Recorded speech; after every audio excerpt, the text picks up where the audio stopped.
अस्सलाम वालेकुम viewers, welcome to my channel delicious meals. इस दुआ के साथ रेसिपी शुरू करती हूँ कि अल्लाह पाक आपके रिस्क में बरकतें दे, आमीन सुम्मा आमीन। तो आज मैं आप सबके लिए बहुत ही ज़बरदस्त सी सब्जी की रेसिपी शेयर करने लगी हूँ, जो कि भिंडी दो प्याज है। भिंडी की ये रेसिपी अगर आप एज इट इज़ फॉलो करेंगे तो इंशाल्लाह आपकी ये डिश बहुत ही ज़्यादा लाजवाब और सुपर डिलीशियस बन के तैयार होगी। तो चलिए विदाउट टाइम वेस्ट किए स्टार्ट कर लेते हैं आज की अपनी सुपर टेस्टी और ईजी रेसिपी। बिस्मिल्लाहिर्रहमानिर्रहीम।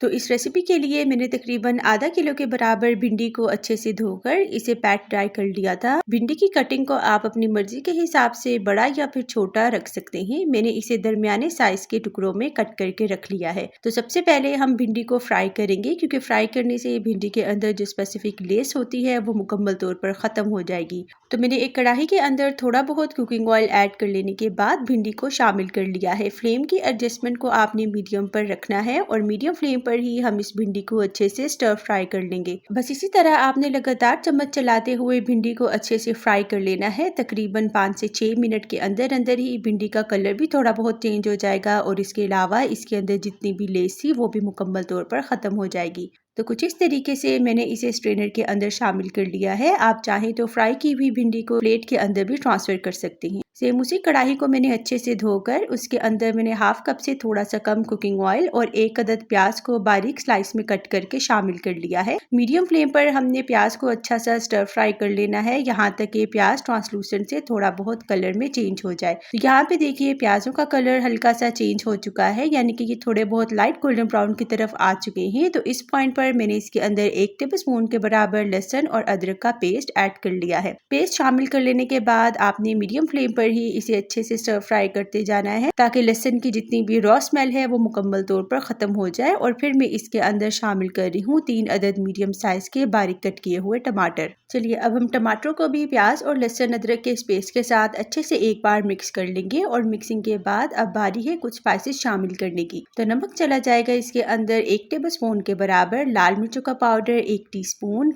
कुटी हुई लाल मिर्च यानी कि चिली फ्लेक्स 1 टीस्पून और हाफ टी स्पून के बराबर हल्दी पाउडर ऐड कर लेने के बाद आपने इन तमाम इंग्रेडिएंट्स और स्पाइसेस को आपस में अच्छे से मिक्स कर लेना है। स्पेशली भिंडी के अंदर मुझे इस तरह से खड़ा मसाला काफी पसंद है, तो इस पॉइंट पर मैंने इसका पेस्ट नहीं बनाया, लेकिन आप चाहें तो इस मसाले को मिक्सी जार के अंदर शामिल करके इसको अच्छे से ब्लेंड करके स्मूथ सी प्यूरी भी बना सकते हैं। यहाँ पे देखिए मसाले में से जो भी एक्सेस ऑयल था वो कम्प्लीटली निकल चुका था। तो इस पॉइंट पर मैंने फ्राइड की हुई भिंडियों को शामिल करके अब मैं इन्हें एक बार मसाले के साथ अच्छे से मिक्स कर रही हूँ। मिक्सिंग के बाद मैंने भिंडियों को कवर करके पकने के लिए छोड़ दिया है, बिल्कुल लो फ्लेम पर तकरीबन 10 मिनट के लिए। और 10 मिनट बाद मैं आपको नेक्स्ट स्टेप बताऊंगी। भिंडियों की ये रेसिपी काफी सिंपल और मिनटों में बन के तैयार हो जाती है। सिर्फ और सिर्फ आपने प्याज की कटिंग पर फोकस करना होता है। सबसे पहले जो हमने मसाले के अंदर प्याज ऐड की थी उसको मैंने स्लाइस की फॉर्म में कट किया था।